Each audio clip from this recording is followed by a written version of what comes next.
যে পানি প্রত্যেক বছরে পানি ওঠে।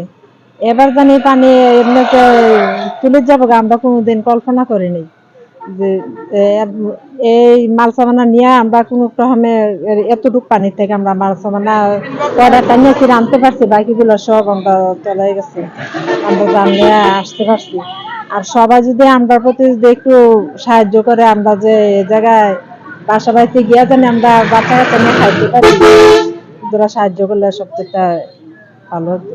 তো পানিটা তো এভাবে বাড়বো আমরা কল্পনা করতে পারছি না, হঠাৎ বেড়ে গেছে রাত্রে ভিতরে। আগে তো আসলে কমে, হ্যাঁ আগে আইসে গেছি, এই যে 15 বছর ভিতরে এরকম হয়েছে না, মানে আরেকবার মানে গেছে বছরও আইছিল, আইসা রাত্রে একদিন আইছিল, আইসা এরপর দিনের ভিতরে রাত্রের ভিতরে কমে গেছে। এবার কাল একবার আছে না আপনার, মানে আমরা মানে চিন্তা করছি আমরা জাগিব করতে পারি, আমরা মাল সামানা কিছু মানে আনছি কেতাবালিশ কি, আর বাকিগুলো বড় বড় মালগুলো এটি রয়ে গেছে। রাত্রের ভিতরে মাল মানে মালগুলো রয়ে গেছে, আমরা আনতে পারিনি।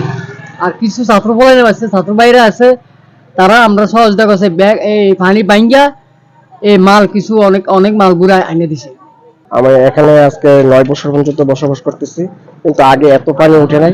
হঠাৎ করে রাইতে 3টা 3:30টার সময় পানিটা দিছে। তো আমরা যে মাল সামানা নিয়ে যে ছেলেমেয়ে নিয়ে যে আসবো, আমরা এরকম শক্তি ছিল না। তারপরে কোনো রকমের ছেলেমেয়েরা নিয়ে করে আসছি। আমার বাসাতে টিভি ফ্রিজ এটি পানিতে পড়ে গেছে। এরপর আমার থেকে আরো আমার পার্শ্ববর্তী যে বাইরে আছে, ওদের চিল্লা পাল্লা অস্থিরতা, মানে মানুষ কারে দিয়ে কারে বাঁচাইবো এরকম অস্থিরতা মানুষের করে হয়ে গেছে।